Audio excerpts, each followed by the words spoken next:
আমাদের উদ্দেশ্য হচ্ছে আমরা শিক্ষিত বেকার সৃষ্টি করতে চাই না।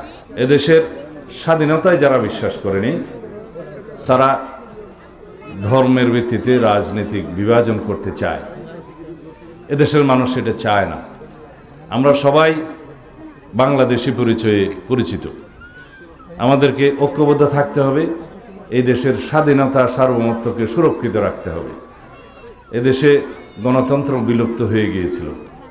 সেই গণতন্ত্রকে বারে বারে বিএনপির নেতৃত্বে, দেশনেত্রী বেগম খালেদা জিয়ার নেতৃত্বে একবার সামরিক স্বৈরাচার মুক্ত হয়েছে আমরা, এবং তারই নেতৃত্বে পরবর্তীতে আমাদের নেতা জনাব তারেক রহমানের পরিচালনায় ফ্যাসিবাদ বিরোধী গণতান্ত্রিক আন্দোলনে আমরা বিজয়ী হয়েছি।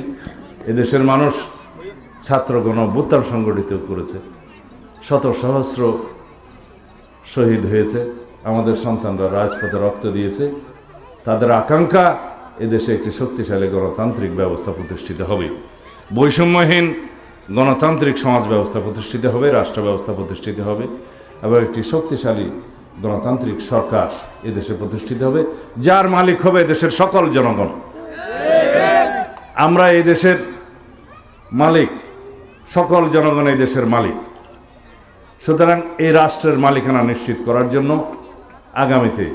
আগামী 12ই ফেব্রুয়ারি এদেশের উন্নয়নের জন্য, সমৃদ্ধির জন্য, গণতান্ত্রিক রাষ্ট্র ব্যবস্থা প্রতিষ্ঠা করার জন্য, সর্বোপরি সুশাসন প্রতিষ্ঠার জন্য আগামীতে আমরা সকলেই ধানের শীষের প্রার্থীকে ভোট দেব ইনশাআল্লাহ।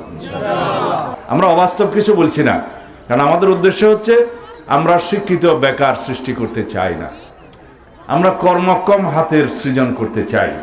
আমরা 18 কোটি মানুষ, ভবিষ্যতে হয়তো আরও বাড়বে, কিন্তু 18 কোটি মানুষের 36 কোটি হাত থেকে যদি আমরা কর্মের হাত হিসাবে গড়ে তুলতে পারি, তো এই জাতিকে রুখে দেবে আর সাধ্য আছে কারো?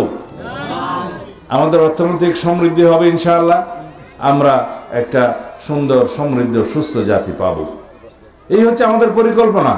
আমরা পরিবেশের জন্য বলছি বৃক্ষরোপণ সহ, অন্যান্য খাল খনন সহ, প্লাস্টিকের ব্যবহার কম করা ইত্যাদি অনেক পরিকল্পনা আছে যেগুলো খুবই বাস্তবায়নযোগ্য।